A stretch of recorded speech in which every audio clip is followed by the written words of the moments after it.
Hi, welcome to the podcast for Chapter 7, Learning Objective 10. This comes from the appendix to Chapter 7. Explain common techniques employed to control cash. So the two things we're going to focus on, this podcast is going to deal with petty cash, and then there will be a podcast on from this learning objective dealing with the bank reconciliation. So what is the issue? Why do we have a petty cash or bank reconciliation? Management faces these two problems. Establish proper control to prevent any unauthorized transactions, and provide information necessary to properly manage cash on hand and each cash transaction. The bank reconciliation helps us with both of these. The petty cash helps us primarily with this second one. So this podcast is going to focus on petty cash. A petty cash fund is used to pay small amounts. The process that companies sometimes have to go through to cut a check is quite time-consuming and somewhat expensive. And so to pay for some small amounts that might immediately come up, often companies will establish a petty cash fund. So what we're going to learn today is how to establish the fund, how to make payments from the fund, and replenishing the fund.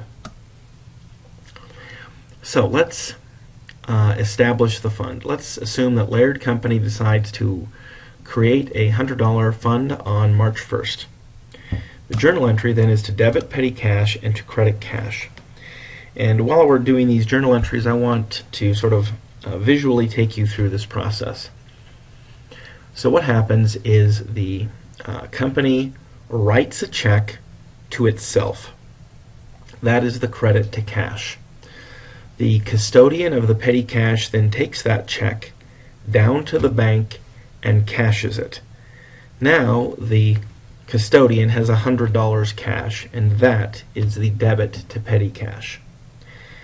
Then, during the month, let's assume the company pays out of petty cash $44 for postage, $38 for shipping, and $5 for miscellaneous expenses.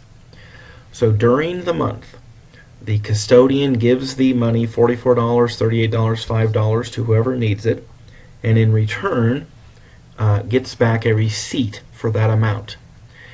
Now, on this day, on March 15th, the custodian notices that he has $13 of cash left in the petty cash and petty cash receipts that total $87.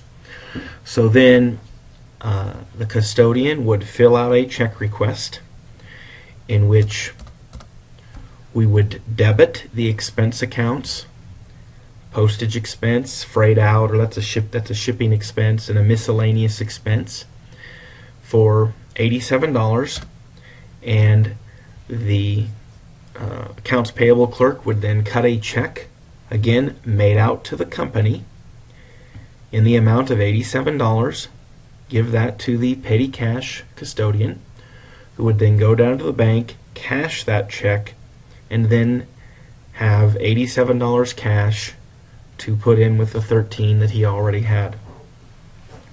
Now, this is the journal entry to replenish petty cash, and notice that we are crediting cash, not petty cash.